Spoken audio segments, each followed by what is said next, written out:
Hi there, little explorers, and welcome to Timeless Tales. Here, we go on fun, faith-filled adventures through the Bible just for kids like you. Every week, we bring you exciting Bible stories, catchy songs, memory verses, and fun animations to help you learn about God's love in a super fun way. From Noah's big boat to David's brave heart and Jesus' amazing miracles, there's always something new to discover. So get ready to sing, dance, learn, and grow closer to God every time you watch.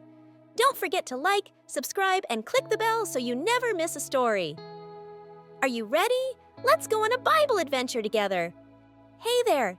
Today we're going to explore one of the most powerful and thought-provoking stories in the Bible. It's the story of Job, a man whose life turned upside down in an instant, and who asked the same question many of us ask when things go wrong. Why me? So grab a cup of tea, take a seat, and let's journey through the story of Job, a story about faith, pain, patience, and unexpected wisdom. Let's start at the beginning. Job was a good man, not just pretty good. He was the real deal. Honest, kind, generous. He respected God, stayed away from evil, and helped others. He had a great life, a big family, 7 sons and 3 daughters. He was rich too. Thousands of animals, many servants, and lots of land. Back then, that was the ancient version of a billionaire. But Job didn't let success go to his head. He was humble. Every time his kids threw a party, he'd offer sacrifices to God the next morning, just in case they'd done something wrong. He cared that much. Sounds like a guy who should be safe from suffering, right? Well, not quite. Now here's where the story takes a strange turn. Up in heaven, there's a meeting between God and the angels. Among them is a figure called Satan, which in this story isn't exactly the red devil with horns. The name actually means the accuser. He's kind of like a prosecutor or critic. Satan says to God, "Yeah, sure, Job is a good guy. But that's only because his life is perfect. You've blessed him with everything. Take that away, and he'll curse you to your face." God replies, "You think so? Fine, you can test him. Take away what he has, but don't hurt him." And just like that, the test begins. In one day, just one day, Job's world falls apart. A messenger runs in. "Job, raiders attacked. They stole your oxen and donkeys and killed the servants." Before Job can even react, another messenger comes. Fire from the sky burned up the sheep and more servants. Then another. "Raiders took your camels too." And finally, the worst news of all. "Your sons and daughters were feasting. A powerful wind hit the house. It collapsed. They're all gone." Job is crushed. He tears his clothes and falls to the ground. But instead of cursing God, he says something incredible. "Naked I came from my mother's womb, and naked I will return. The Lord gave, and the Lord has taken away. Blessed be the name of the Lord." Job doesn't blame God. He mourns, but he still trusts. Back in heaven, Satan comes back and says, "Okay, sure, Job passed the first test, but hurt his body and he'll snap. No one praises you from a hospital bed." God agrees to a second round. "You can hurt him," he says, "but don't kill him." So Job is struck with terrible sores, from head to toe, painful, itchy, disgusting. He sits on the ground, scraping himself with broken pottery, just trying to find relief. His wife, seeing him suffer, says, "Why don't you just curse God and die?" But Job answers, "Should we only accept good from God and not trouble?" Still, Job refuses to turn his back on God. 3 of Job's friends hear about his suffering and come to visit.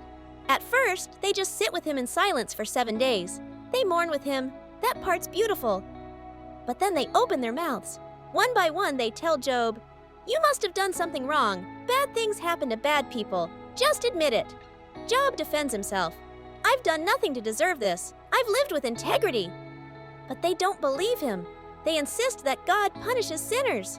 So Job, heartbroken and confused, starts asking big, painful questions. Why was I even born? Why do good people suffer? Where is justice? He doesn't curse God, but he sure wants answers. Then, after all the debates, the silence breaks. God answers Job, not in a soft whisper, but in a whirlwind. But instead of giving a simple answer, God asks Job questions. Where were you when I laid the earth's foundation? Can you command the morning or tell the sea where to stop? Do you understand the mysteries of the universe? God's point isn't to make Job feel small, but to help him see the bigger picture. There's so much complexity in the world, nature, life, time, even suffering, that goes beyond human understanding. God reminds Job that there's a wisdom at work far greater than we can see. And Job gets it. He replies, I spoke of things I didn't understand, but now I see.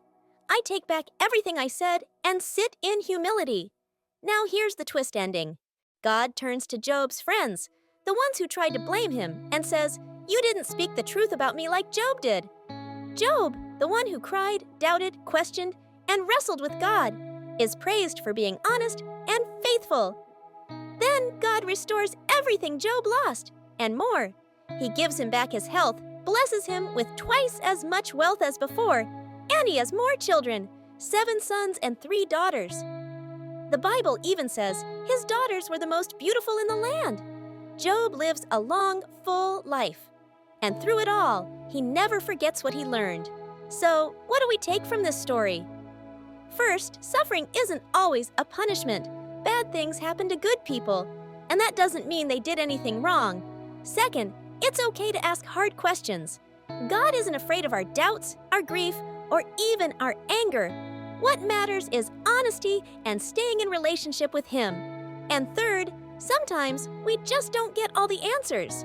But we're invited to trust that there's a greater wisdom at work, even when we can't see it.